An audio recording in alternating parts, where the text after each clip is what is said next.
ये कश्ती रानी के मनाजिर जो आप देख रहे हैं ये किसी सियाहती मुकाम या हिल स्टेशन के नहीं हैं, बल्कि आप जानकर हैरत में पड़ जाएंगे कि ये मनाजिर रियासत तेलंगाना के विकाराबाद ज़िले की एक नदी के हैं। और इस नदी में जो कश्तियाँ चलाई जा रही हैं वो किसी कंपनी की तैयार करता भी नहीं है।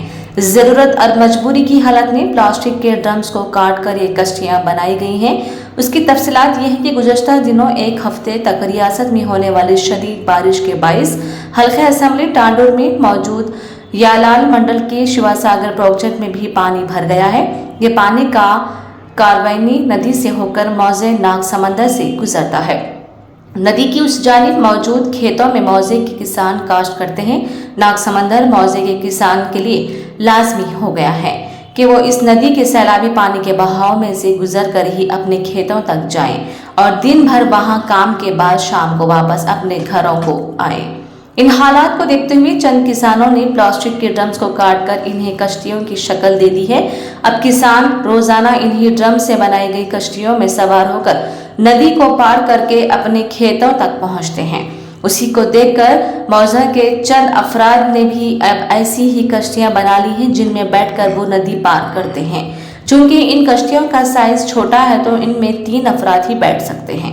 ऊपर से ये कश्तियां किसी कंपनी की जानिब से भी नहीं बनाई गई हैं, इसलिए इन लोगों को हमेशा खौफ रहता है कि बहती हुई इस नदी को पानी में कब कोई हादसा हो जाए।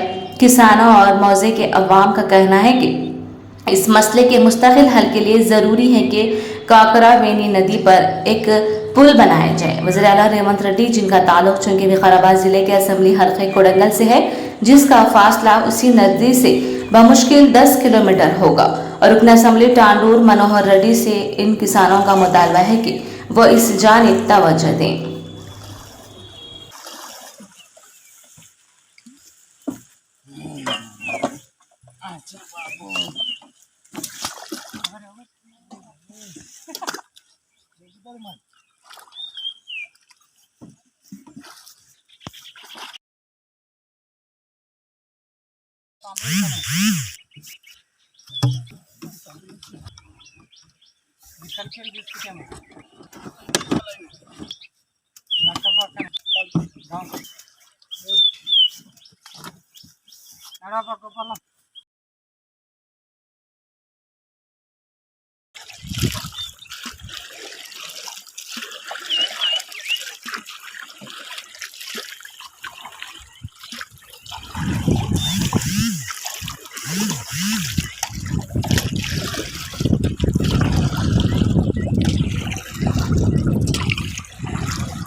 जर दूर अन्न जरी अन्न जरी